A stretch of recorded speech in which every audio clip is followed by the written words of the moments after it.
All right, welcome to Fathers of the Grind. And if you're watching the YouTube, you can see I have two sons with me. Say hi, sons. Hi. That was terrible. Can you say hi, guys? And this is our newest member of the family. Her name's Sky. Hello, Sky. That is a cute cat. It is. That poor little cat. She doesn't even know what's she's in for. All she does is sleep, too. Well, she's a cat, so.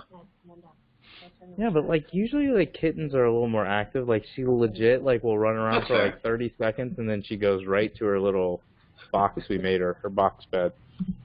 Such a woman. She's really good. Like, she doesn't poop and pee outside of her designated area, litter box, and she even has her own bed, and she knows it's her bed, and she goes to it. See, that's the thing. I like dogs better as animals, but cats are by far the easier and more stress-free pet. For sure. That's why I like cats. All right, Ian and Eli, because we're in the show, say hi if you're going to say hi, or say whatever you're going to say. We're only active entertainment. You are not an active. Is that a whoopee cushion? All right. Stand up. There you go, buddy. Things are about to get silly. Yeah. He's got a whoopee Derek, cushion. you need to stand up and let's see this thing in action. Come on. All right, here we freaking go. This is some Three Stooges nonsense. All right, ready? Yeah. That was weak, bro. Yeah, That actually sounded like you were trying to hold it in. Out. There was no percussion there. It was just kind of like a light breeze. Eli, GTFO. That was a light breeze. There was no percussion. Who is your daddy? I am the father. You fathers will understand. My father taught me many things. I got an idea. How about you all sit there quietly while I make dad noises? Let's get started with this week's episode. I believe it's episode 179. Does that sound right? Yeah. I think so. Yeah. Daniel tracks that stuff now. Guys. We stopped caring once we got old. Hi, this is Fathers of the Grind, episode 179. Yes, thank you, Robot Daniel. I appreciate that. No problem. We have Robot Daniel, and then we've got a couple different versions of Derek that sometimes show up. Like back in the day, I used to also be Tim versus Snobby Tim. But with Derek, we've had all kinds of different versions. There's been I like video games Derek, I don't like video games Derek, tight pants Derek, shirtless under a blanket on his recliner from a distance Derek. I mean, we've had quite a wide variety. So would the tight pants be I don't like my nuts Derek, or? Yes. Yeah, it would be I don't want any more kids Derek. That's what that is. Yeah, well, you know, who wants that? So. I don't know. Only idiots. There's a lot of idiot women out there that want that. Well, And they say two out of three idiots want kids, so. Huh? I said they say 2 out of 3 idiots want kids, so we're the. Can we just all agree that that's one of the tragedies of just the way life works, that any idiot can make kids and be quote-unquote parents? I mean, come on. It's ridiculous. Yeah, parents is a stretch for some of them. Yeah, no, they just make kids. They're not necessarily parents. It's a good call. Yeah. Like, the older you get and the more you interact with people, you realize, like, how ridiculously dumb a lot of people are. And then I always now say, oh, my God, these people vote. Wow. Yeah, And well, we all wonder why our country's going to crap. And that's not a shot on Trump, because I would take Trump over the other idiots. My point is that across the board, it doesn't matter your political stance. People are just dumb. Like, oh my gosh, speaking of, what are you doing? Well, he's not old enough to vote yet, so. No. Can I help you? Hey, ask Eli who he would vote for if he could vote. Eli, who would you vote for in the upcoming election? Probably just Trump and Trump. I was hoping you'd say your mom, or it's just something funny. I know, I thought he would say something funny, but he's lame. Get out of here. Get out of here. Go play your fork knife, kid. Yeah, go play your fork knife, bro. Get him out of here. He already took a shot at our show and said that we're completely boring and that he's the only entertainment. Hey, Yeah, but no, he listens. So. He's been great recently, so thank you, Eli, for... Elijah? Dirt! He sounded just like my dad. Dirt! Dirt! Dirk. All right, let's move forward. Yeah, dude, my kids are still playing the Fortnite, too. They're still wasting money every once in a while on... Like, I'll give them allowance, and they'll use that on these dumb little Fortnite packs or skins or whatever, and Yeah, I'm like, you sure you don't want to save up for something better? Anything, honestly, would be better. Nope, they want to keep spending money on that. So, yeah. And this is why the gaming industry keeps going in that direction. I'm part of the problem. Okay, I'll admit it. I'm part of the problem. But this is, it's their money. Like, I give it to them. It's part of allowance for doing their chores, and so it's their call. I scoff at them, and that doesn't work as well as it used to.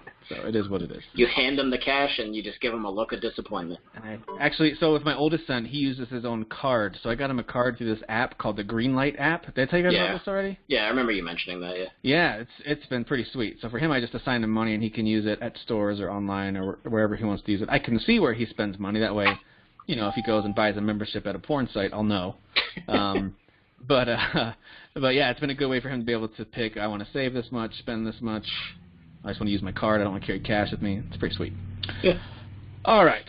Well, let's jump into stuff we're playing this week. I'll kick it off because I don't have a ton other than the main game we'll probably end up discussing this week, and that's the new Legend of Zelda Link's Awakening, which I have been playing a lot this weekend. Other than that, I've just been... honestly, since last week, I haven't touched Borderlands 3 because when I do have time to game on the big TV, I've been using it to play Gears of War 5. Oh, I'm sorry, Gears 5. Yeah. So I've been playing through Gears 5. I'm not moving super fast through it because I keep getting distracted by family stuff. But I am now, I think I'm halfway through Chapter 3, and it's pretty awesome. I really, really love that game. I can't think of much negative to say about it. So I know we already covered it a little bit, but I will say this. I heard some criticisms about the open areas, kind of each chapter, at least chapters 2 and 3 have their own open world-ish type open areas. And anyone who's criticizing that because it doesn't do what other open worlds do, I think they're idiots because it doesn't feel like, to me, it doesn't feel like it's supposed to be an open world game. It opens it up just like Uncharted 4 and Uncharted Lost Legacy did, where you get a bit of space to explore, and if you go out of your way, maybe you'll find a little upgrade for your robot buddy Jack. It gives you a couple little side missions. They're all optional, but it's really not meant to go to every corner of the world and explore all the stuff they've added in and tons of enemies and secrets. There's a little bit, but not a lot. It's not meant to be an open world game. So anyway, all that to say, I find those areas to be just fine and interesting, but also linear enough that I can just move right through it if I want to. So I'm really digging. Have you Gears really 5. seen people criticize the open areas for not being in depth? Yep. This goes the back world to we the live in, point Derek. of how I opened up the show, that people are just dumb. Like, they're just not smart. Yep. It's not meant to be an open world game by any stretch. It's still a linear game. This time they've just widened the lanes a little bit to give you a few more things to fill out your time. You don't have to go right away to the big next story moment. You can upgrade your robot friend Jack if you want, but you definitely don't have to. But I will say this, some of his upgrades are freaking sweet. Like I just got the ability to stay cloaked while using your weapons and stuff. It's awesome. So anyway, all that to say, I love this game. It is way up high on my favorite game of the year list. We'll see where it ends up landing, but I love it. I loved 4, and I love this one even more than that. So I'm really, really digging it. And the narrative is really interesting. Like, surprisingly interesting. So I'm really digging that too. So that's good, because to be honest, the marketing, like, almost the entire time was terrible. Like, people were saying it. Like, there was that trailer with whatever her name is, the main character, where she kept kind of she kind of kept like morphing and going in, and the music was weird, and then like that was the same conference where then like they kind of panned out, and then they went like under the stage, and then it showed a different trailer of like that weird mode that had like the music that didn't quite fit. Was it Crazy Train? So the escape mode is totally different. It's like multiple games within one purchase, which is cool. I think the Horde mode is its own thing, Escape is its own thing, and the main campaign is its own thing. But yeah, the advertising with Kate does make sense in light of the story. Sure. As you kind of see what's going on with her. But yes, the marketing has been a little strange, and I gotta tell you, during football games especially, that one trailer with that song comes on as she's staring down this big monster and she starts up her chainsaw gun. Yeah. That song is horrible. So that one really they used that same song for a different trailer? I believe so. If it's not the same song, then it's another awful one. But anyway, marketing pieces aside, I think Gears 5 it might be Xbox One's best exclusive for the whole console. It's really, really good. So Yeah, I'm trying to think if there has been a better one. I mean, I love stuff like Ori. I'm excited to buy that on my Switch this coming week. I love Gears 4 as well. And there's a few others who are that are no longer exclusives, like Ashen. Tim, it was Gears of War 4. I'm sorry. You're right. Please. Sincerely apologize. Thank you. That is my bad. I hope they call the next one extremely Gears of War 6. They just keep going back and forth just to mess with people. Gears of War 6. I want them to call it War of Gears 6. Yes, there you go. Yeah, that's just so WOG 6. WOG 6, yeah. Instead of GAO. WOG 6. And by the way, I know Gears always takes a bad rap for kind of having like dude bro characters and whatever else. Like I find the dialogue and characters to be great. Yeah, I don't know. To me, this is the only game, and now you can say the franchise is going in that direction with the new leadership, because Gears of War 4 did a good job with it. Not as good as Gears 5, but Gears of War 4 was done well.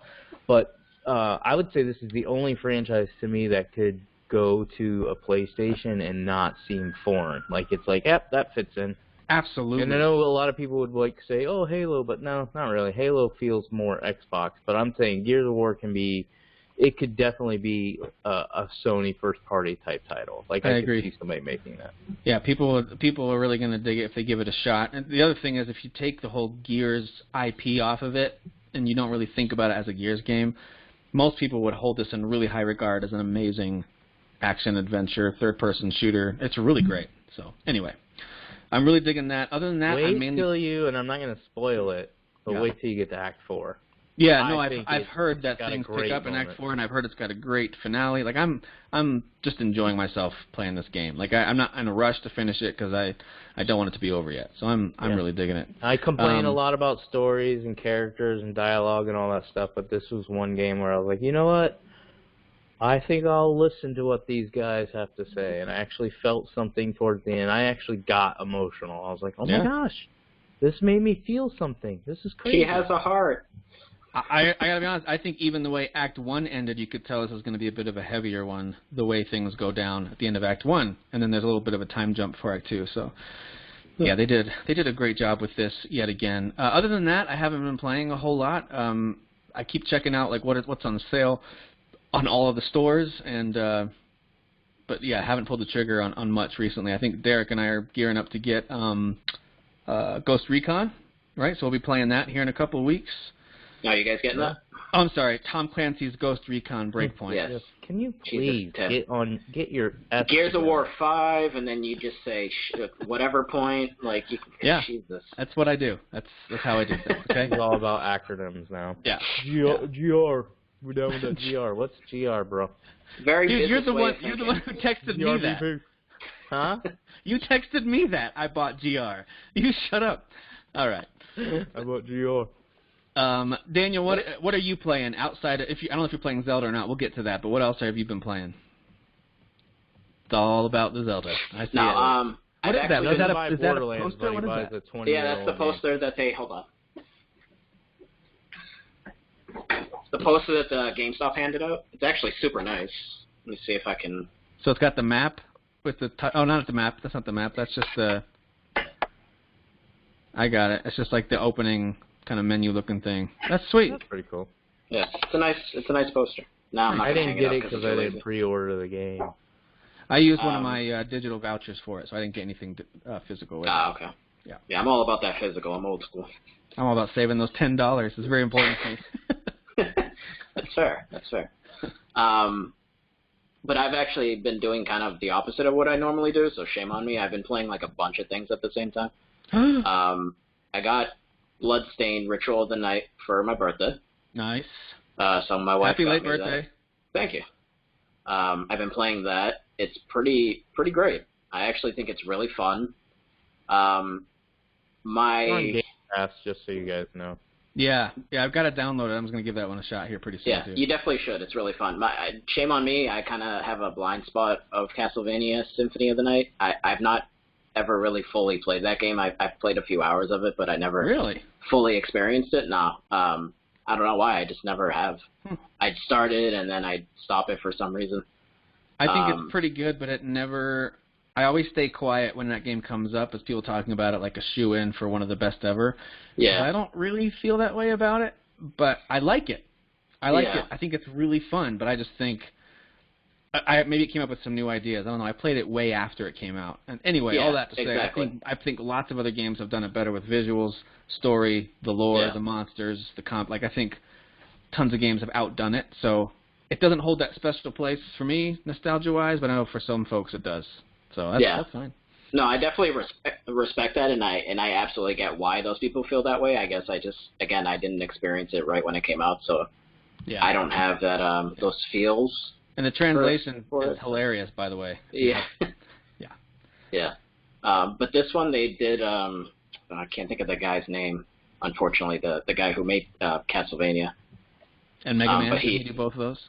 No, that's Inafune, so it's a different guy. So Inafune is the one who did Mega Man and then failed on the Mighty Number 9 thing, right? Yeah, failed terribly. But yeah, no, this is a different guy. Got it. I was about to Google it. But I like the way that it plays.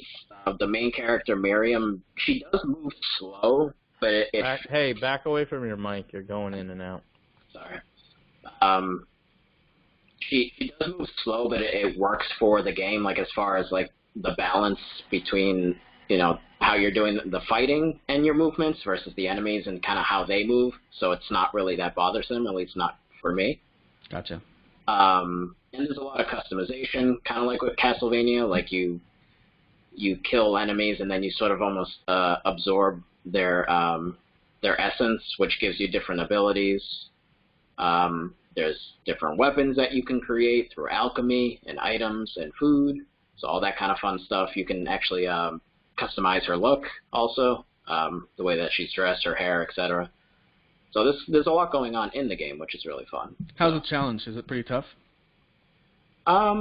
It's very similar to Castlevania. So enemies have patterns, and you have to figure them out. So dodging It's got some mega boss fights too, right? Yes, yeah, it does. Yeah. And same with those. Like those obviously are a bit tougher, and then those have specific patterns, so you want to try to tackle those.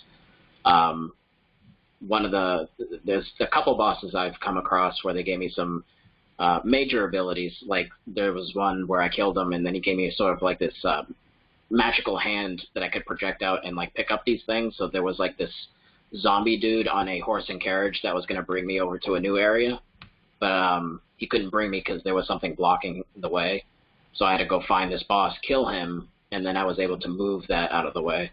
Gotcha. Which is pretty cool. So little things like that, and then like double jump. Later on, I killed another boss that gave me a double jump ability because I was like waiting for that. I was like, this better have a double jump because this feels kind of odd without that. But yeah, I think it's good. The voice acting's not terrible. Surprisingly, I thought maybe it would be a little weird because a lot of Japanese games when they translate over, there's sort of like a weirdness to it, but I don't think the voice acting's that bad. So. But yeah, I think it's really fun. I'm enjoying this one, not having any expectations, and it's not like a sequel from a series that's been around for a long time. It's obviously like a spiritual successor, but it's not directly connected to those, so there's no expectations there. Is it one that you feel like it's got you hooked and you're going to keep going, or you just kind of wanted to give it a try? Yeah, I'd say that I've played about 5 to 6 hours. So I've played a good portion of it. That's about a third of it, isn't it? I don't actually know how long it is. I mean, the map, when you save, it actually shows how much of the map that you've found. So the map completion, I think, last time I checked, was about 38%. So I'm getting pretty close. Okay, nice. To halfway, I guess. I mean, sort of, not even 40%, but, close enough, I suppose. I don't think it's super long, but yeah. So yeah, no, I'm really liking it. I'm definitely going to finish it. So I have not really any qualms with it. So yeah, been liking that, and then Zelda, obviously. So and Castle Crashers. Yeah, so I grabbed Castle Crashers on the Switch because I knew that we'd all want to play it. Yeah. Haven't tried it yet to see, but I just assume with it being I think it's a 12-year-old game now. shouldn't be too much of a struggle for that system to handle it, and it is just really great kind of beat-em-up brawler 4-player action with some surprising RPG elements here and there too, by the way. But pretty fun little game. Have you tried it on the Switch? Does it run okay? Well, so I got it on the PS4. Oh, you did? Okay, got it. Yeah, and my wife and I have been playing it on the PS4. I remember the game being kind of hard, but I didn't quite remember exactly how hard it was. Dude, it gets real tough. It's a pretty hard game. Yeah, by the time you get to that lava level and they start catching on fire, like it gets really tough. Yeah. It's a combination of like the game is hard, but also the economy. Like you don't get a lot of money in the game at all. Like you pretty much get just enough to get some healing items, and then like you can maybe buy something else eventually. There's ways like you can kind of cheese it. Okay. But yeah, it's a tough game. It's really fun though. Very good. Nice. Yeah. And I Derek, think what else are you playing besides Zelda? I'm actually playing a lot. I mean, I finished Gears of War, which I think I talked about last week. You finished what now? Gears 5. Okay, all right. Gears 5. I'm still playing Greedfall. I'm level 13. Your recommendation from last week stands? It does. The areas, I'm still exploring new areas, but they kind of look the same. Like the island doesn't look that different. Like all the cities almost look the same. So you can tell, again, smaller studio, they're repeating assets. But overall, I'm still enjoying the story. No, I don't sit there and read every line or listen to every line, but I get the gist of what they're saying. I go through it pretty quickly, and who's who's shady, who's not. It does have a I posted this in a couple of groups this week. It does have like some Game of Thrones vibes with some of the missions. Like the whole thing is like you're on this island, and then you have the natives of the island, and then you have all these other groups coming in and setting up camp because, like I said last week, my group has sent me to hopefully find a cure for this. It's not a disease, but whatever it's called. Just this terrible thing destroying people's lives. But anyways, so all these groups have their own agendas. And so some of them are more manipulative than others, and that's where the Game of Thrones is, where they want to take over the entire island. So you have to pay attention to them as they're talking and try to figure out, like, I don't think this will really spoil it, but one of the missions is like you're meeting with 2 other groups, and you're like basically talking to them and trying to set up a peace treaty so they all feel comfortable that they can trade goods and ship goods and all that stuff without being under attack. Well, when the meeting adjourns, you start talking to one of your colleagues that's in your little group, and they're like, I don't trust that guy. I think he's up to something. So here's the other cool thing about this game. So there is a time system. So it might tell you have to show up to this location in 5 hours. Well, if you go and decide, okay, well, I've got 5 hours, not literal 5 hours, 5 hours in game time, I'm going to do another mission. And I actually did this. So I have this conversation. I'm supposed to meet with these guys to spy on this meeting and make sure it's going to go down okay. And it says 4 or 5 hours. So I do another mission. I fast travel to it. Well, I wasn't paying attention. It tells you when you fast travel. It says it takes 8 hours on this journey. So I do it, and guess what it says? You failed to go to or meet with them. So it just puts an X through it, like you just didn't do it. Like they don't say you failed, game over. It's just you didn't go, so you missed out on what happened. You have no idea whether he killed everybody or if it went okay. You don't know. And I was like, no, I'm not okay with that. So I reload my save, and I'm like, all right, I'll just do something else closer. So I did.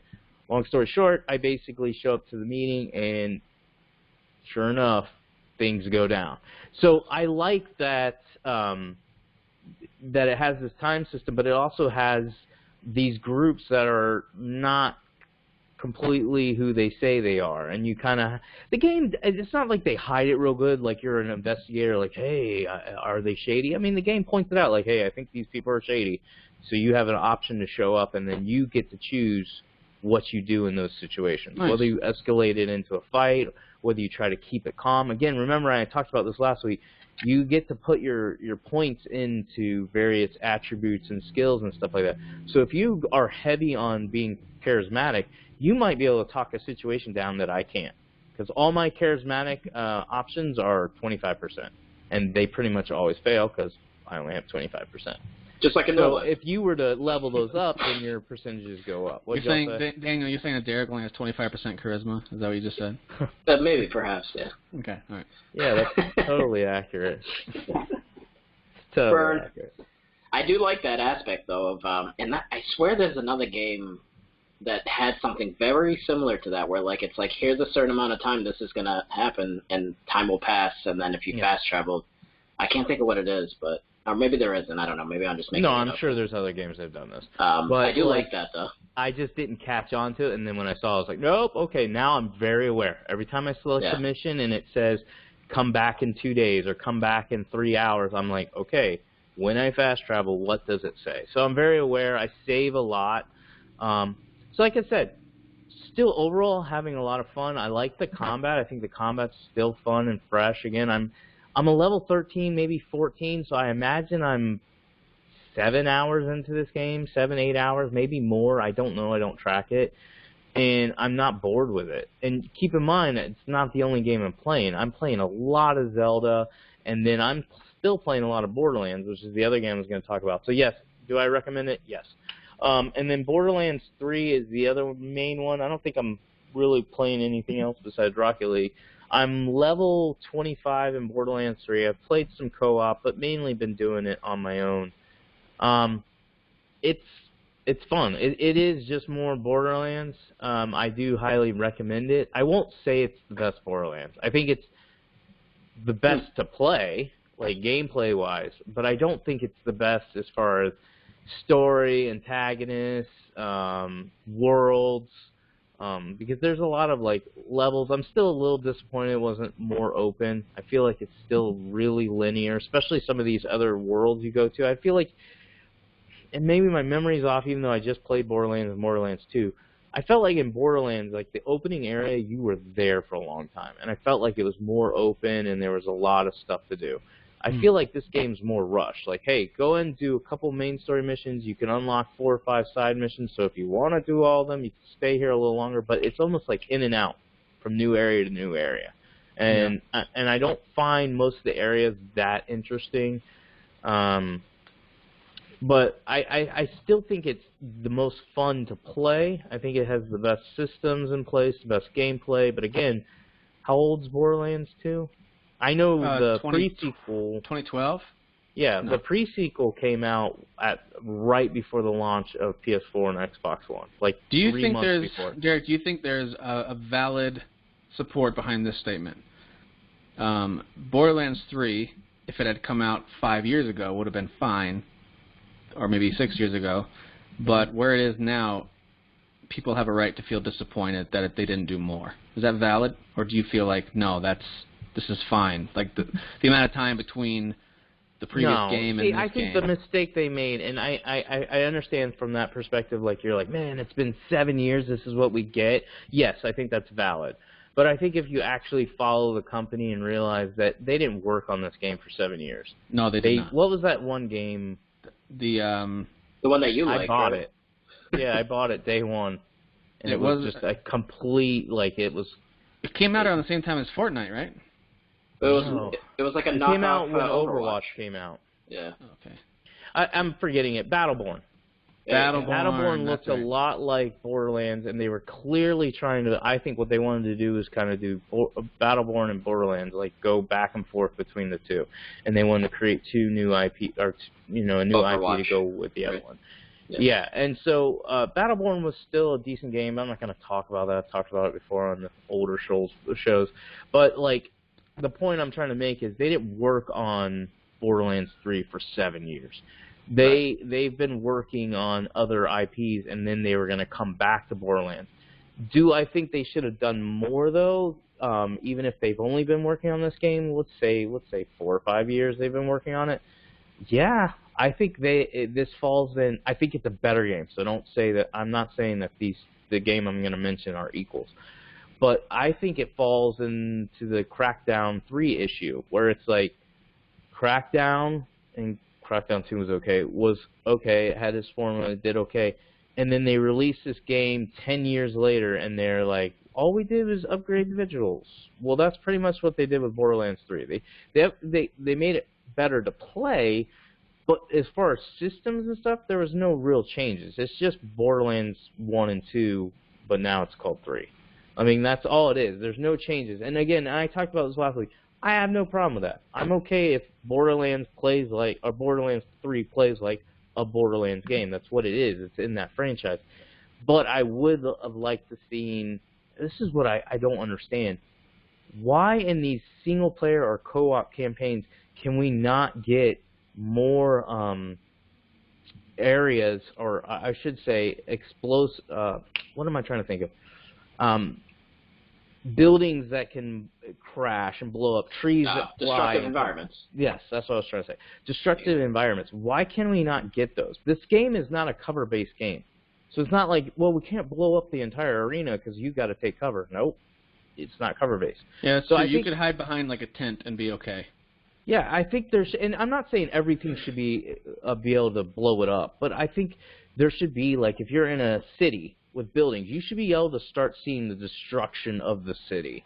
And then if you're like, well, that screws up the story when you go back in, well, then you have a choice. You can either let gamers know ahead of time that we just reboot the city, it's just part of the fun of the game while you're playing it, or you can actually just say when you're in that city or in that area for that story mission, what you do is what's done, and it stays that way because we move on to the next area.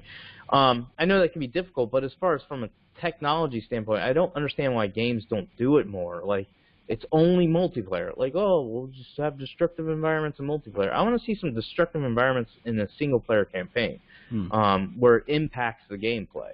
I know Gears does it, like, but they use like a weather system.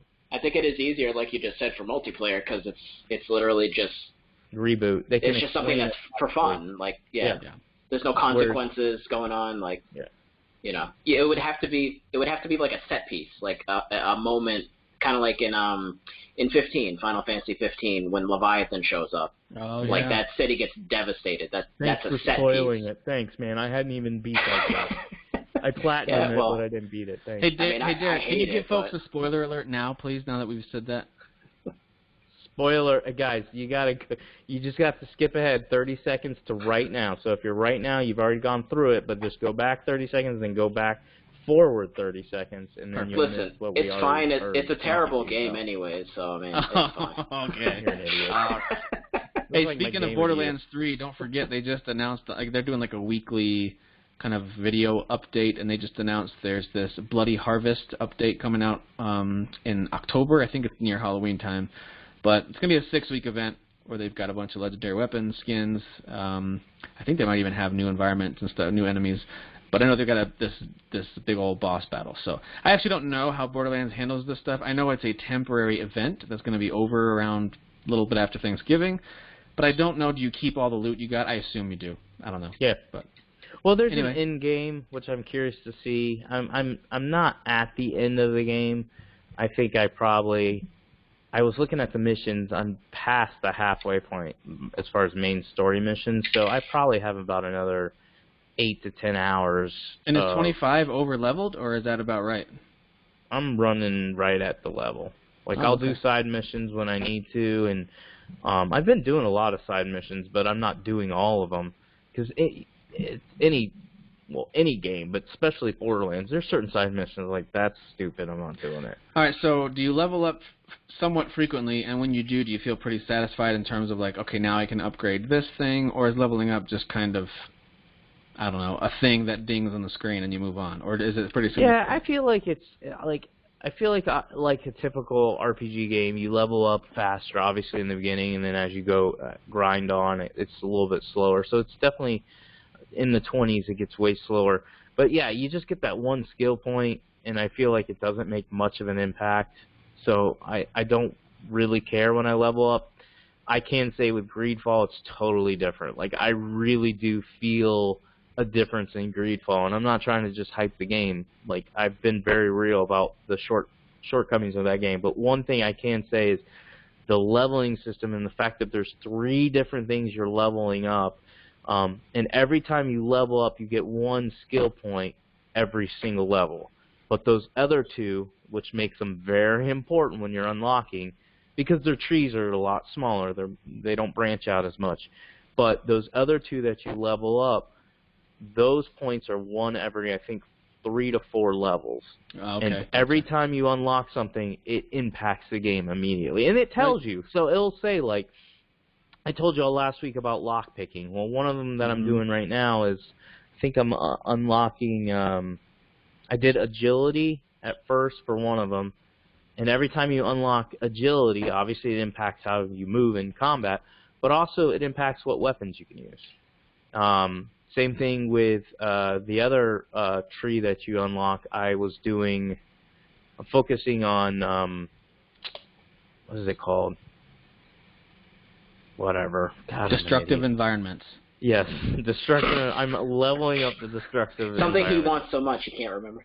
But anyways, I'm leveling up something or other. But it basically allows me to upgrade certain armor.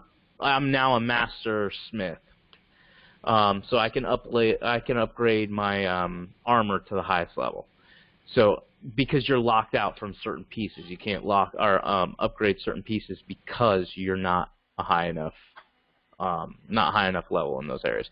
So again, I feel the impact is what I'm saying. Borderlands, I don't feel the impact. I just feel like, yep, you're leveling up, place your skill point, and the way the skills are done, I wouldn't say it's that big of an impact. But it's still just a super fun game. I still think Borderlands 3 is a great game. I feel, like I said, the last month, really, I've been real energetic about video games, which is real nice to get back to because I wasn't making it up and I wasn't doing it just to be funny. It was really how I feel. I was like, I just don't care about video games.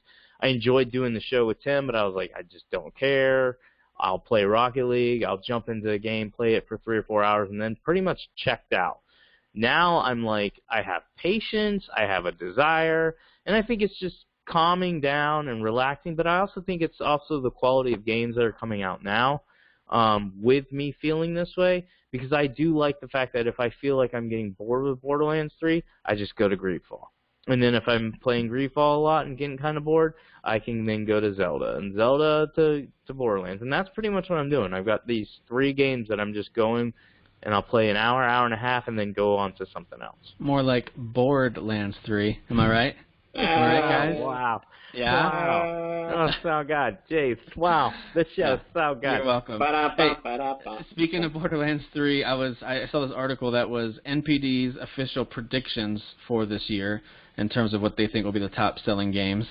And Borderlands 3 makes that list. They predict it's going to finish 4th overall in software sales. Well, there's so many fans, and I'm a huge fan. I mean, I went out and bought 2 shirts, and I bought the most expensive version of the game. It's fun.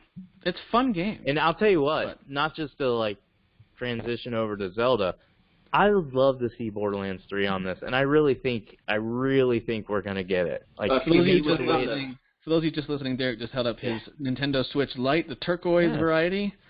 Is it? I'm assuming it feels a lot lighter than when you have the Switch undocked. It's got, all the reviews I watched, they're like, it's got a great weight, and I agree. It feels really good. And plus, not that your Switch, the actual Switch pieces, your Joy-Cons fell off your original all the time, but you could feel a little looseness. This is nice where it's just all together. It's just one weight. It's all together. It's why I wanted it. This is mine. The kids are like, did you get a new Switch? I'm like, you're not touching this one. You already messed up the other 2.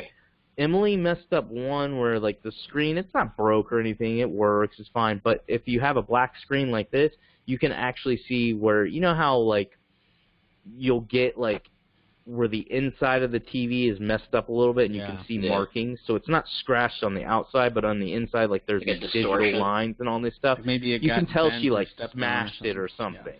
Yeah. And so it messed it up. And then Ian messed up the Joy-Cons on his. So I was just like, you know what? This is my baby. I'm gonna all right, get. So let me ask you guys case. this. Oh, see, that looks nice.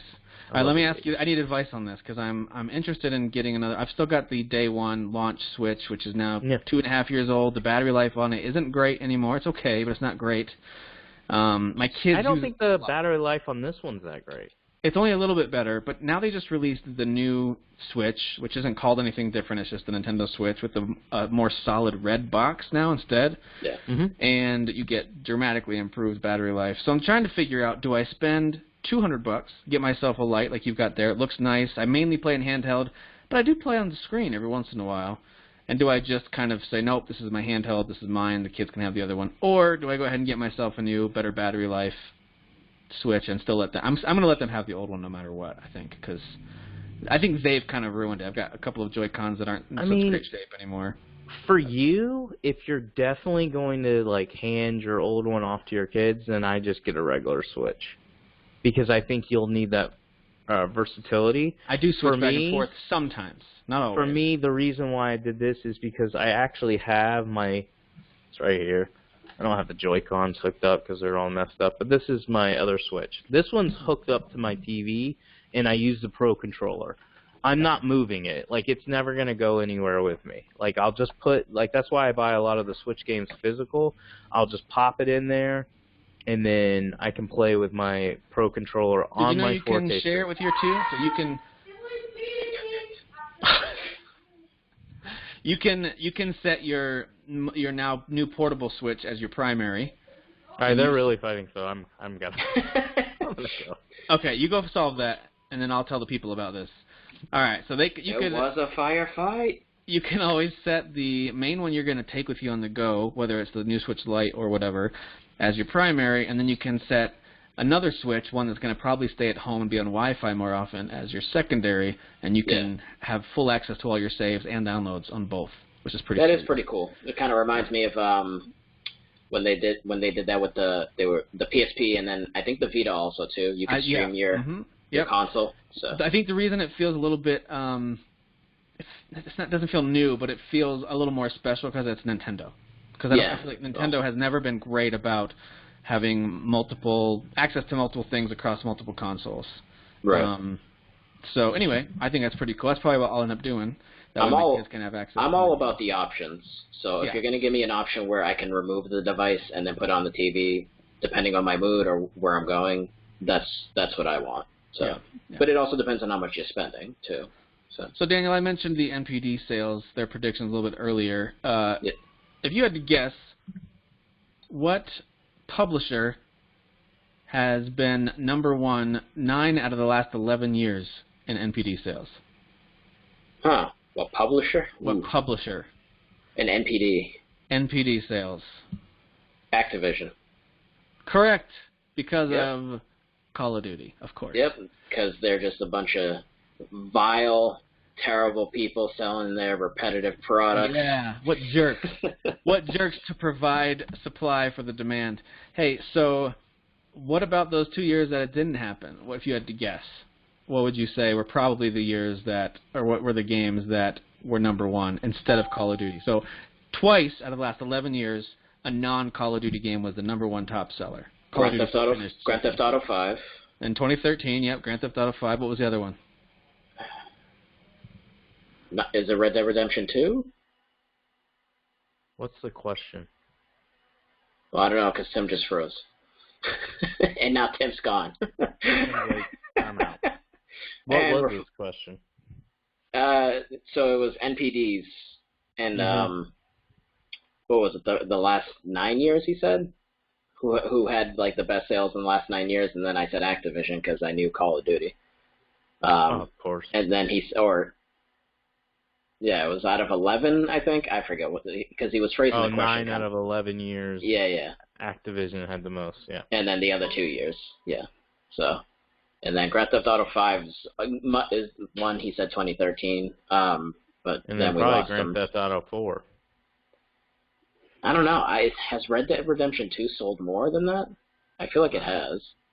I don't know. But then there's something. I swear there's something else that sold a lot also. Wouldn't be Fortnite because Fortnite's free. I mean, you pay for stuff, so that wouldn't really, right? Because you don't buy Fortnite. Fortnite is free to play. By the way, we record our audio separate now, so Tim's gonna get a lot of yelling on my audio because it's my kids and me. So basically, we're going to be talking about MPDs, and it's just going to blood-curdling screams / fighting. Yeah. Okay. All right. So since Tim's gone and we have no idea if he's coming back, I imagine he will, but he's gone. Why don't we move forward? I hope it's still recording. Huh? I said I hope the video's still recording because that's just going to look weird. Oh yeah. He's the one doing it though. Yeah. So maybe Tim will just have to, at that moment, just throw up an image or something and have the audio continue. And then if he comes back, I don't know. But the audio is still recording, so. Well, why don't we set it where we record our show now? Can we do that? Where we take it over? No, because he's the one that was housing. Maybe it is still recording. I don't know. All right, whatever. He's the one that, is sort of, you know what I mean? I imagine it's going to, but like you said, if it doesn't, then he can just put the vodka image on there. All right, so let's talk about the new Nintendo Switch game that's really old, actually, and it's a remake of the Legend of Zelda: Link's Awakening. Now, I never played the original or even I think they re-released it on. Okay. Yeah. Okay. Okay. He's like staring at me awkwardly. You're not gonna get. Just no life in his eyes. Link, you're not my type, but Zelda, on the other hand, how you doing? Huh? Yeah, Let's do a little bit of that. Well, not Zelda in this one. It's Marin. Huh? So, I said no Zelda, just Marin. Yeah, that's Marin. true. Yeah. But I'm just saying, for my personal taste. Sure, we get it. You like blondes. You're a pervert. You like blondes, you're a pervert. I mean, if you like blondes, you're a pervert. I actually don't. Two separate statements. I actually prefer brunettes. Sure. What in the world are you guys talking about? As soon as my computer dies and I had to... Well, I was like hitting on Zelda, and then he was like, "Oh, so you like blondes, you pervert." Oh, boy. Like a run-on sentence, and I said, "No, I actually prefer brunettes." Oh, gosh. He's like, "Link, you're not my type, buddy." All right, so we're talking about A Link's Awakening. I've never played the game ever. Me neither. So I decided, honestly, I know I buy a lot of games, but I've held back this year because old school Derek would have bought like Ni no Kuni. I wouldn't even have thought twice about Zelda. I just would have bought everything. FIFA, NHL, NBA. I'm not buying all that stuff this year. I don't even think I'm going to buy Call of Duty either. But anyway, so I went ahead and decided to get this game, even though I was like, I don't know if I want to, but I was like, you know what, I'm going to get the new Switch. I'm going to trade some stuff in at GameStop. I'm going to get the Switch. What way to enjoy my new Switch than give this old school, with a new skin Zelda game a shot? Yeah. So I went ahead and purchased it. I was actually super excited to dive in, but I'll be honest with you. I really thought I was going to play the game for like 10, 20 minutes and be like, this is too much like A Link to the Past. I've grown past that. It's not enough like Breath of the Wild, which I'm not dumb. I knew it wasn't like that. But I'm like, it's too old school. Cool that I bought it. Cool that I own it on my new Switch, but I'm not going to play it. I'm super shocked. I'm already through 4 dungeons, and I'm just doing everything. And I really, really enjoy the game. I'm not going to say it's a masterpiece or anything like that. It falls in the same boat, like as far as my feelings, as A Link to the Past. So, yeah, for a 25, 30-year-old style game, it is a masterpiece to me. But I'm talking current day, no. It just gives me that old school vibe with this really cool. It makes me feel like I'm playing Rudolph the Red-Nosed Reindeer. Yeah, I was going to say, how do you describe those visuals, the way they look? Like, the animations are very much like their old, like, Christmas cartoon, like, clay. Did you say toy-like, Daniel? Yeah, almost sort of toy-like. Yeah. Like shiny toys. Link looks like the little Christmas elf, from Rudolph the Red-Nosed Reindeer. Yeah, the overall visuals are just, I'll be honest, they're just kind of adorable. like I everything just about want to be a dentist. Shut up, Link. I just want to be a dentist. You're an elf, okay? I mean, make me a toy, please. Listen, where does he even know about the concept of that? They're in the North Pole, just completely segregated from... I don't know. And why did he talk like that? Like that, you weren't allowed to be gay back then. I just want to be a dentist. Oh my gosh. Listen, why are you assuming his sexuality? Yeah, how dare you? Yeah. Dude, he hit on me. Also, Come on. we don't know Link's pronouns either. We need to start calling him they and them. Yes. Please. Yeah, there's like 100 different genders. Anyway, So there's your anyway, politics hot take for the weekend, you guys. Zer and Zim, all right? You already know if I'm on the show, it's like I'm gonna take shots at something. But anyways, so I'm 4 dungeons through. So I've completed 4 dungeons. I found all 4 that I've done so far to be super fun. Nothing really hard, but just fun to kind of maneuver around. My goal is to get every chest, and that's what I've been doing. Unlock every chest in every room. So a lot of the stuff you have to do, the little tricks you have to do to get to every area and unlock it, it's been pretty satisfying as far as how to do it. And then also super hard, but they're fun. Yeah, and it's the same thing with like the boss fights. Like no boss fight is actually really hard. I think I've died maybe once on my 4 or 5 boss fights that I've had. Yeah, but like they're not hard. But yeah, they're not hard, but the cool part is figuring out what their weakness is or how you're supposed to handle it. And the game, and this is something Zelda's always done really well, is they do a good job of, as you're going through a dungeon, you're unlocking little things or you're learning a new ability with your new toy or whatever that you get, and then that's prepping you for the boss. So generally, when you get into a boss fight, you already know, well, I've been running really fast and jumping a lot in this dungeon, so when I fight the boss, I'm probably going to have to ram into him and then jump a lot. And that's kind of what they do. They kind of drop subtle hints to let you know, hey, this is how you defeat him. And then once you've figured out how to defeat him, to actually do it's not that difficult. But I got to say, man, while I'm talking about like the gameplay and stuff, I think what's really hooked me is I like looking at the game. Yeah. Like it's just so good looking, and it's funny that we're talking. The Switch gets crapped on all the time, and again, if you're comparing it to mostly by you, yeah. Actually, I defended him this. That and indies specifically. Indies are trash, but sure. But like. The Switch gets crapped on all the time because it's only 480p, it's only 720p, but nobody, and this is from a person that loves their Ps, nobody cares about the P count on this game, because if you look at it, you're not like, it's not 4K. It's not 4K. Like, where's the HDR, folks? I know. I tried to unlock the HDR. It wasn't there. It's all about art direction. If you have a good art direction. The art direction, the lighting, everything looks crystal clear on this small screen. I haven't played it on the big screen because even though I did buy a hard copy of this, I just started it immediately on my Switch Lite, and so I don't know if I'm even gonna ever pop it in. I can confirm it looks beautiful on a big TV also. Looks great on a big TV. Yep. Yeah. Good. So I just think it's Oh, I'm recording.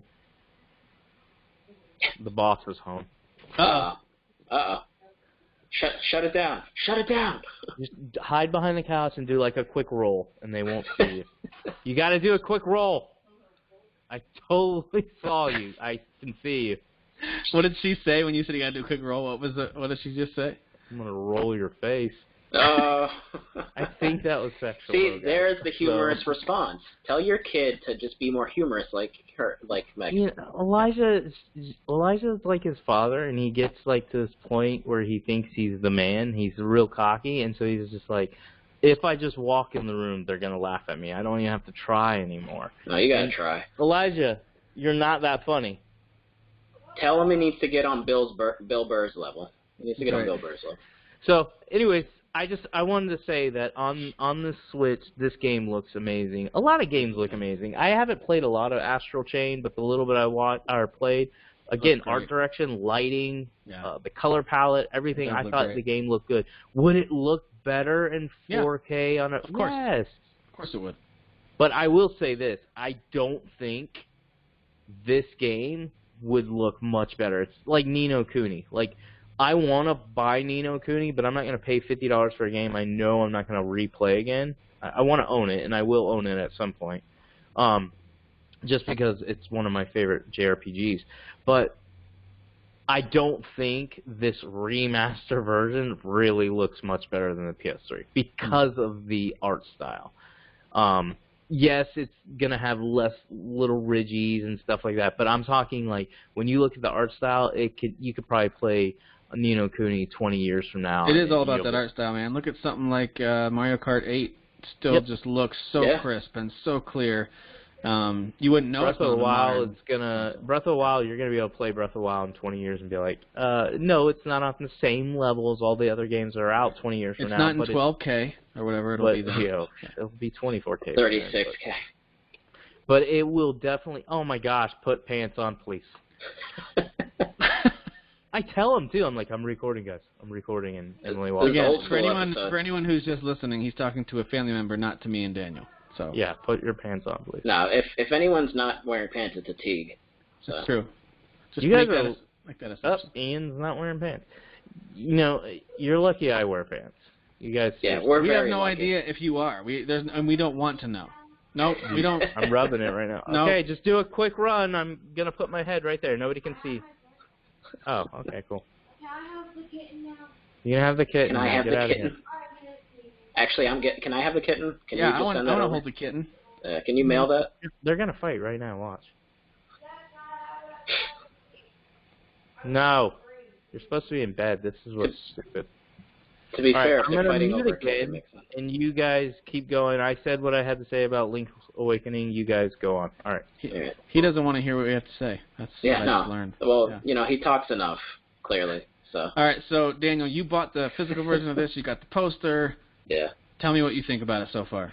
Yeah, like Derek said, and I had said, I'd never played the original on Game Boy, so I never experienced it. I didn't know a lot about it other than what I had heard from the Easy Allies. A lot of them actually had they've spoken about it in the past, mentioning that it's actually one of the more underrated, underappreciated Zelda games, that it has a very unique story, which it does, because, I mean, as far as I know, there's no Zelda in this game. Zelda hasn't popped up. You're on an island with unique characters that you've not seen before in the series, because kind of like with Final Fantasy, there's a lot of, like, mainstays. There's a lot of things that pop up in Zelda games, like that Tingle fella, and like a Lon Lon Ranch.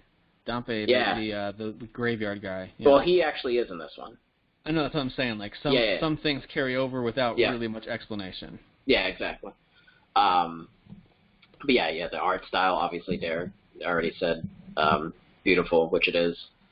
So I just finished the third dungeon. I'm in the Yarna Desert.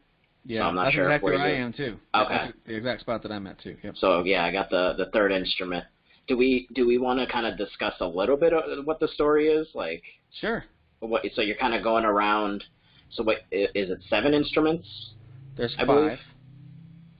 But all together. Isn't it there might be 7 7 altogether. I can't remember. Right. I think there was 5. So but I do know it begins with this cool little cinematic, which, by the way, the Game Boy version had too, and it was quite impressive. The way they built the art. It was like stills that they did kind of a Ken Burns panning effect on. But it was kind of cool on the old Game Boy days. Like, wow, this looks amazing. But similar concept where it just kind of shows Link, for some reason, is on some little boat out in the middle of a horrible storm and out in the middle of the ocean, and then washes up on shore and is discovered by this redheaded female character on the Game Boy version. You didn't know what color her hair was because everything was green and gray.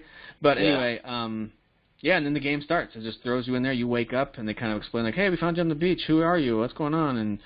And so then you're just told if you want to get out of here, you got to wake this mystical windfish. And so to do that, you have to gather these instruments from around the land, and then they send you off on your adventure. And it's just a matter of, standard Zelda stuff. There's plenty of areas to explore, but so much is blocked off because you can't lift these stones yet. You can't make it across this gap yet. You can't swim in the water yet. All these little things that will eventually come and are very satisfying, by the way. When you finally get those, you can go revisit old areas, and now you can find a piece of heart or a secret seashell or something. that you couldn't get to before. So that's kind of the main gist of the game. And by the way, I did play this on Game Boy. I probably beat this game 5 or 6 times. Loved this game. Yeah. Yeah, this is one of my favorites.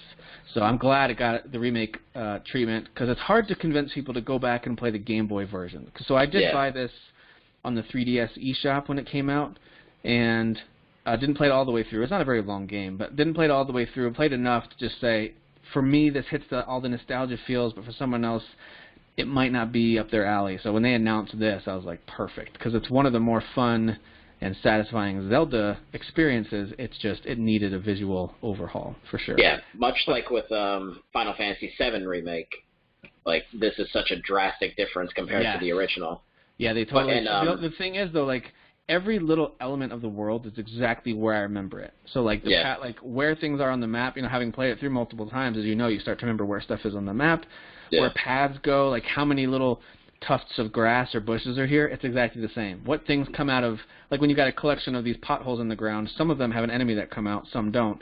Yeah. The same exact ones that had enemies in the Game Boy version have the enemies now. Like, so it's, as cool. I'm playing it, I'm like, this is exactly how I remember it, except it looks so much better. And they've added a few, they've added a few things too. But one of the things I liked that they added was this dungeon organizer, I guess, is the best way to describe not it. Totally like a maker, but boy, would it be great if they did a full-on maker. Yeah. If they did like an old-school Zelda maker. Yeah. I know you can't do one like Breath of the Wild or Ocarina of Time. I get it, but if it was like that square dungeon based with lots of puzzles, and you can pick and choose what puzzles and enemies go where. Like, I started to imagine as I was using this little organizer, like, man, if they made this a full-fledged Zelda builder game, and you got to build out huge dungeons and share them with people digitally, that would be amazing.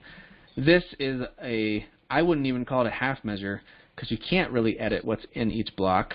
Yeah. A lot of it's predetermined, and the only way to share it is to see them someone in person and give them an amiibo where you've saved your dungeon. Yeah. Well, that's a very Nintendo thing to do, right? Oh, yeah. So to me, that's a big swing and a miss, but it does kind of open my eyes a little bit to the possibility, like, hey, would they, I'm sure they've talked about it and explored it a little bit, would they put out some sort of Zelda Dungeon Maker game? I think it would be tough, because when you really kind of step back and look at the way a Zelda game is constructed, the intricacies of how everything comes together, like going in a certain direction, and then you get to to the end of that direction, and you're like, oh shoot, I need this item. So then you go back and you're like, let me try going in this direction and see if I find it. Yeah, you're right. It couldn't be a full-fledged. It'd have to be just a dungeon maker. Yeah, and you it would be hard. You could drop certain items within your dungeon somewhere that, okay, you have to have a hook shot to complete this section. Yeah. You have to put the hook shot in your dungeon somewhere for them to go and find. Yeah, but making it in a unique manner. Yeah. Yeah, it would be hard. It would be, I mean, obviously if they gave us that kind of a game and they said, here, go nuts, like that would be really cool, but it just wouldn't be as straightforward as a Mario Maker. For sure. That's true. And that's actually why. So the Zelda series is my favorite Nintendo franchise. Out of everything that they have, Zelda is my favorite. And it's because, mainly for me, it's because of the way that the games sort of are laid out. Like, a lot of games don't go into as much detail of like having, like I was just explaining, you're kind of exploring and you're going out in a certain direction and you get somewhere and like there's a NPC there saying something interesting. They're like, oh man, I wish I had this thing. And you're like, oh, all right, cool. Let me go out into the world and try to find that thing. Right. And then come back and then like, you get more of the story, but then like that item also works on a bunch of other things. It's not just for that like side quest. It works in dungeons in certain ways, and you can fight enemies in certain ways that you couldn't before. Like, right. And Zelda just does it in a very unique manner. And I mean, Breath of the Wild blew it up even more because they let you go in any direction completely and do all sorts of things, and even maybe miss things. But yeah, do whatever order you want.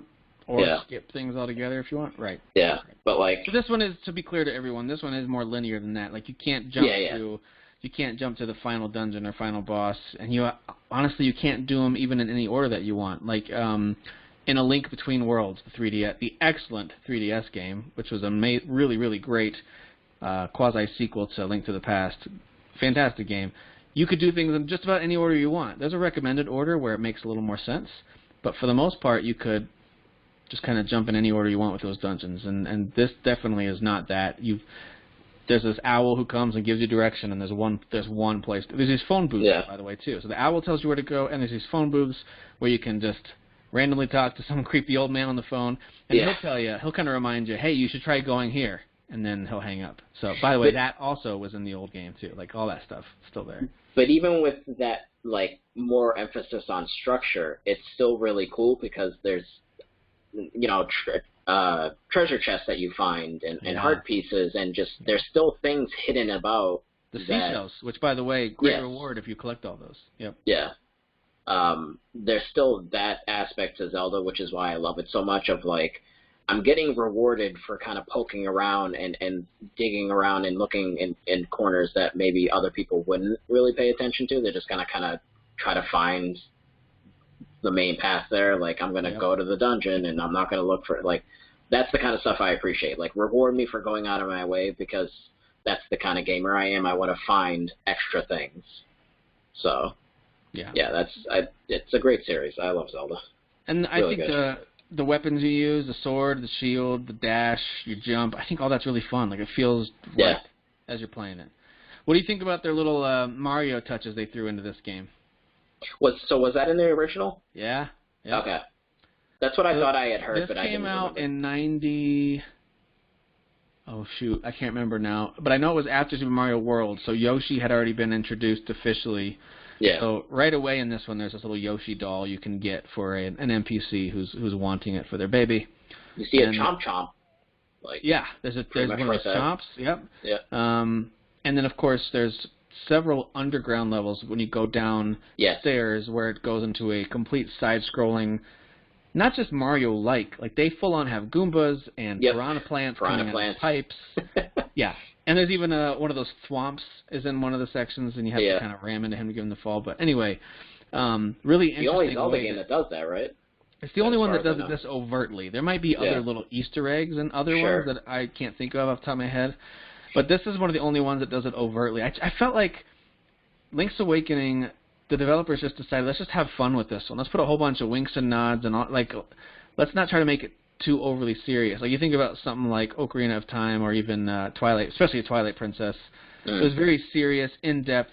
This is the Legend of Zelda lore type of a game.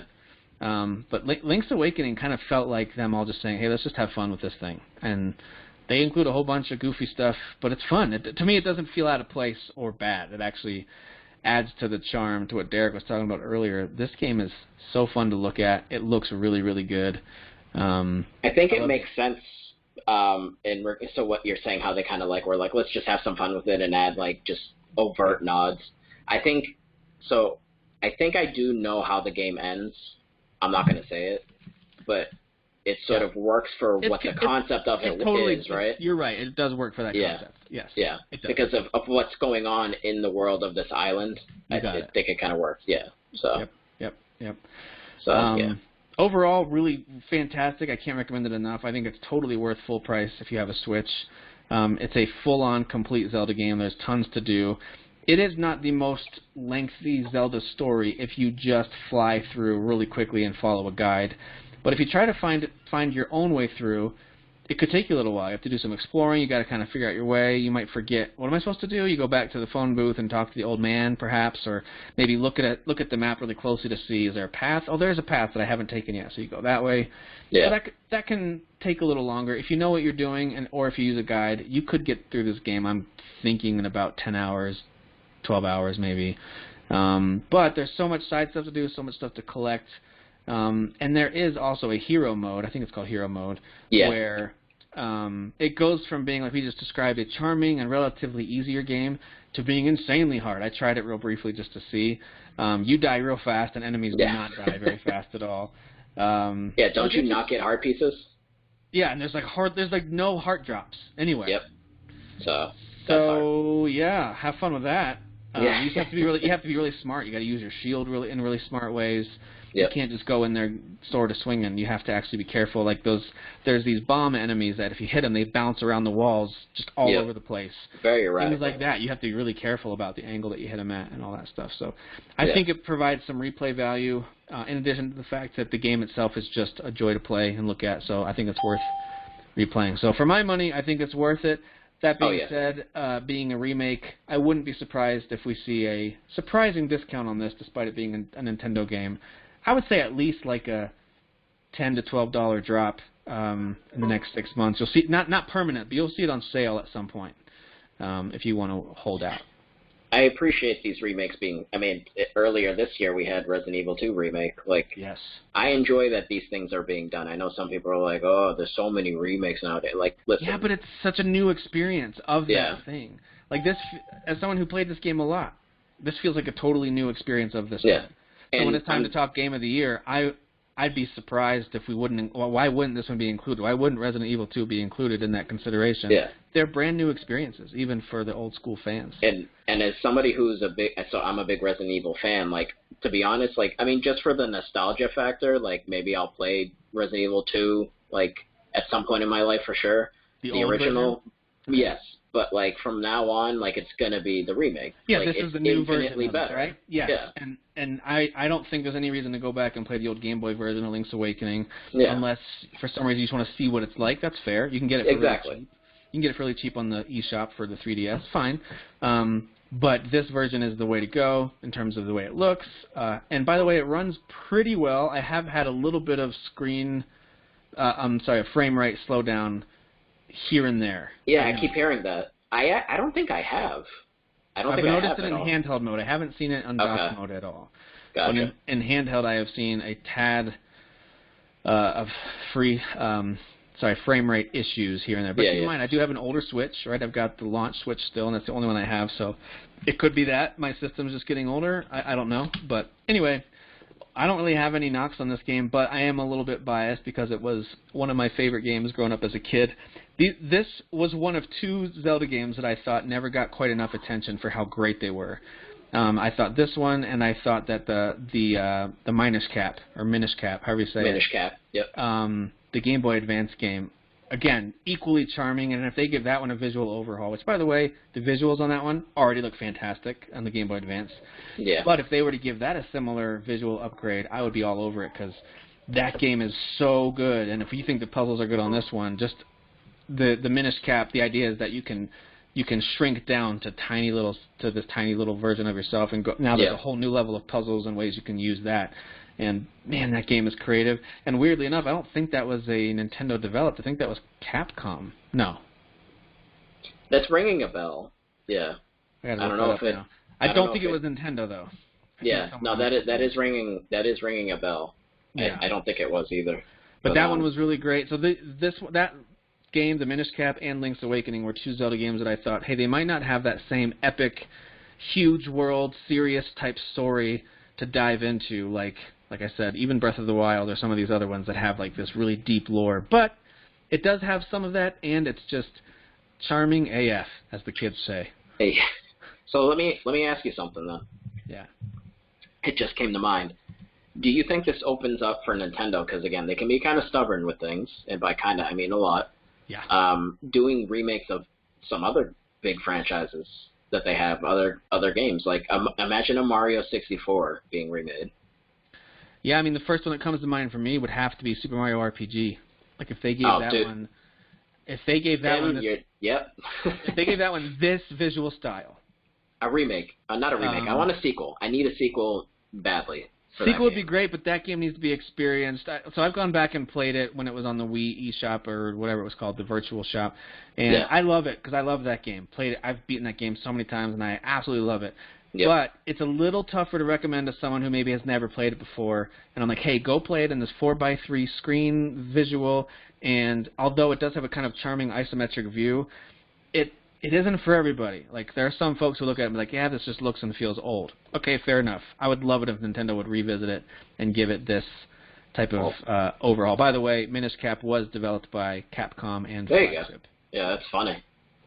Good on them. I don't know. I think it still visually works well because it's not flat 2D like games of that generation. Yeah.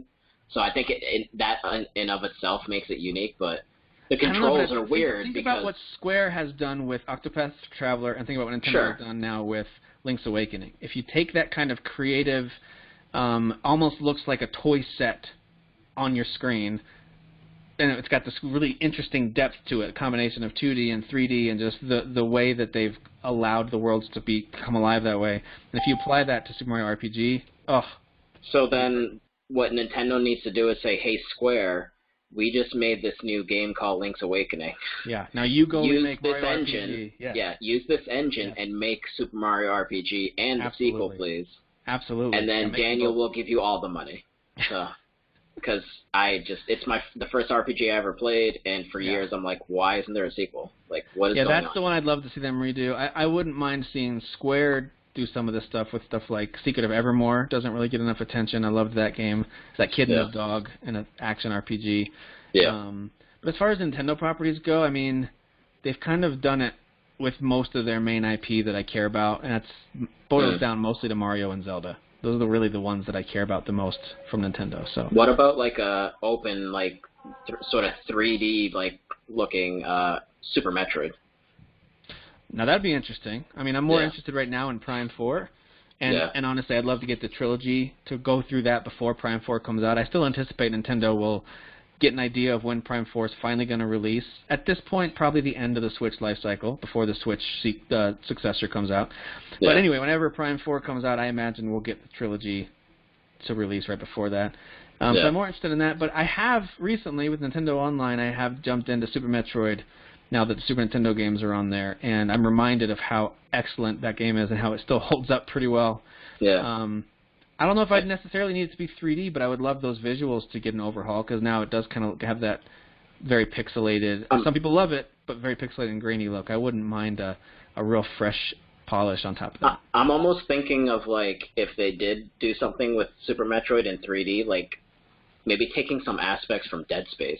Almost give it, like, a little bit of a horror. Not totally all the way Dead Space, but, like, a little bit of a horror vibe. It kind of already is. That would totally make sense, because it kind of already feels like a horror game in a lot of ways as you're going through. Yeah. So, like, if they did cut to something where it's, like, a Dead Space, but, like, obviously the combat is more fluid and you know, kind of you're jumping around and doing acrobatic type of things, like, that would be super cool, I think. Totally agree. Absolutely. So, yeah. Yeah, I'm with you there. Hey, so let's talk about PlayStation real quick before we wrap this up. I think Derek had to go. He's got family stuff going on. By the way, sorry I cut out earlier. I don't know what happened. I've got an old Mac. It's not too old, but it's oldish. And all of a sudden, my whole screen went blank, and then the little Apple icon came up as if I had asked it to restart. So I don't know if my computer's just going on the fritz, or maybe there was something that I didn't see that came up that said, hey, we just updated this, and we're going to restart if you don't click this. Like, maybe I just didn't see that, but... Anyway, sorry about that. Damn you, Steve Jobs. Next, let's talk about Sony for a second, now that we've given Nintendo a ton of love today. So Sony has a State of Play video coming out this week. Yes. And the big news that's going to be in this one, I don't know if they'll talk about anything else. I assume they might have a few other announcements, but the big one is Last of Us Part 2. Yes, Tim. And what are they going to say about Last of Us Part 2? They'll have a new trailer, right? They might show a little more gameplay. What do you think what else do you think they're going to say? So this is a good tease for the next episode, because we're definitely going to talk about that a lot. Yeah, when we finally see it, right? Yeah, I need a release date. I need it now. Me too. What do you think it's going to be? June 2020? So I actually saw something where I think there was like on a Swedish gaming site, there was potentially a leak for February. February? Yeah. That feels so soon. Yeah, in my head though, I'm like, I kind of really hope they say, hey, guess what? This is coming out at the end of November. Oh, you're crazy. You're crazy. Listen, it's my dream, all right? Yeah, all right. Because, like, pushing so if Final Fantasy, the series, didn't exist, The Last of Us would be my favorite game of all time. Like, I love The Last of Us. I'm obsessed with that game. Yeah. So it grew on me. My first time through, I didn't love the gameplay as much. Yeah. And then I actually had stopped playing it, and then when I went back to pick it up again, I kind of didn't know what I was doing. I forgot the story, so I just started from scratch again and played it all the way through, couldn't put it down, loved it, absolutely loved it.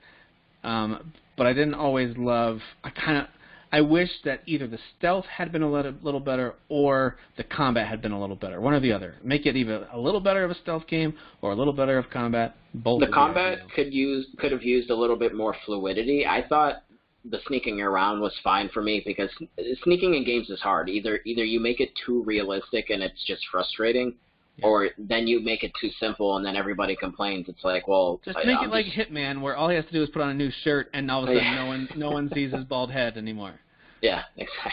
They're like, where'd that bald guy go? Yeah, I don't think that will work for the clickers. They're gonna eat your face regardless. That's true. That's true. But yeah, I'm very excited. I don't know if I really want to see any more, to be honest. I kind of just flashed like Last of Us 2. Here's the date. But I mean, if you haven't played Last of Us 1, oh my word, go play it. You can get it for really cheap these days, and go play it. The DLC is pretty good too, but I'll be honest, I think people overhyped it a little bit. It's interesting. I liked it. The Left Behind stuff, it fills in some gaps in the story, but overall I thought it was just okay. But I love the main game. I unfortunately couldn't finish that because every time I played it and then I backed out of the game, and then when I went into it, it wasn't saving. Oh. So I tried playing again, and it did the same thing. I don't know why. No idea. Yeah. So I never actually finished it. It's an interesting addition to some of Ellie's background. You get to know her a little more, and how she has. Not a necessity though, right? She has this little, young love relationship with this other little girl, and it's like, all right, that's fine, whatever. But it was a little much, and by the end of it, I was just kind of like, this is boring. Like I wanted to get back to the main Last of Us storyline is so intriguing. And the way it ends as well kind of has me feeling very conflicted. So anyway, I'm very excited for this. I mean, I'm with you. I have a feeling maybe they'll show us a new type of clicker to kind of be like, here's some new stuff, because if it's just the same clickers from before, then that's lame. There's got to be some new, the clickers need to sort of be evolving, right? Yes. As time is going on, so there's going to be some new creatures, people are mutating further. Absolutely, right. So maybe they'll show, a new type of clicker. Now they're all just stationary plants. That's all they are. Like giant piranha plants from Mario. They're just, yeah. They're coming out of pipes, yeah. And this is how it becomes Mario. And then Joel throws on a red hat, and he's Mario. And shaves his beard down to just a stash. Yeah. This is perfect. I don't know what, as far as in the trailer, anything with Joel, because it's gone sort of in the direction where everyone is just assuming that, he's dead in the game. And I don't want it to be that. I definitely want him to be in the game, and then, if things happen later on, but... Yeah. Yeah, they could make his death really meaningful, and it's very possible that if they do it if he's already dead and they do it through flashbacks... Yeah. Okay, but I'm with you. I feel like I'd be more connected to the tragedy, whatever it would happen if he's in it for real, but whatever. I trust them. They'll tell a good story. The characters will be great. Yeah. I'm very much looking forward to that, and I'm going to predict June 2020, but yeah, if they surprise us with something sooner, that'd be pretty crazy. Yeah, I think I'm thinking that I think the beginning of the year actually does make sense. February would make sense because then they have Ghost of Tsushima, and I think that's not as far along. Dude, there's so many games coming out. I guess if you're Last of Us, you don't have to worry about that. You just drop your game whenever you want. But the first two, really, it's the first 3 months of 2020 are insane. So I think The Last of Us 2 would be a better swan song for the PS4, but I have a feeling it's going to come out before Ghost of Tsushima for sure.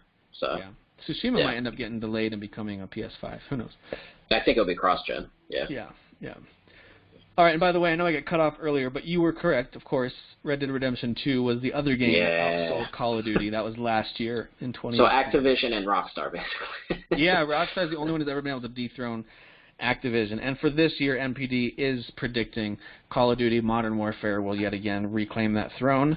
There really isn't a game that is of that Rockstar, GTA, or Red Dead kind of level that's going to be coming out. Really, the only Nintendo game I saw on their list was they have Pokemon predicted to come in around 10th. One of the versions of Pokemon. Other than that, it's Call of Duty, NBA 2K, Madden, Borderlands, and a few other third-party games. Just Dance, I think, is one of them. So. Yeah, that thing's still kicking, huh? Oh yeah. Yeah, people buy it. People buy it. I don't know why. Someone's buying it. I'm not buying it. All right, well, that does it for this week. It sounds like all three of us are loving Zelda. I will probably wrap that up here in the next couple of days just because that is the game that I default to. It's just fun, and it's just really fun to look at. So I'm going to be wrapping up Zelda probably. Hopefully Gears 5 as well, but like I said, I'm not really in a hurry to finish that because I'm enjoying it so much. And Daniel, if you ever get an Xbox, you've got to play especially the new Gears games. You could probably just watch a video if you want any background Gears 1 through 3 if the gameplay doesn't interest you, although the gameplay is pretty fun.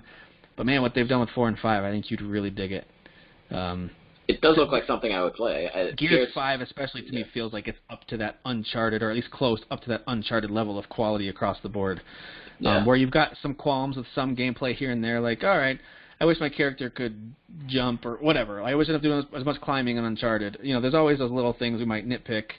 But overall, just top-tier games, and I think this one's right up there with it. So yeah. But that does it for me. I'm out of here. I've got some kids to go put in bed. Who knows what's happening with Derek? They're all fighting over the kitten, I think. I think so. I don't know. Or they're just fighting. I'm going to assume the family is having a full-out, like, to-the-death brawl over who gets to hold the kitten. Yeah, like Mad Max style. Yes. And then the survivor is going to sit on top of all the bodies and hold the cat. Yep. Sounds about right. Yeah. Indeed. All right, man. Thanks for taking time tonight. Appreciate it. All right. Thank you, Tim. We'll talk to you later. All right, buddy. Who is your daddy? I am the father. You fathers will understand. My father taught me many things here. I got an idea. How about you all sit there quietly while I make dad noises?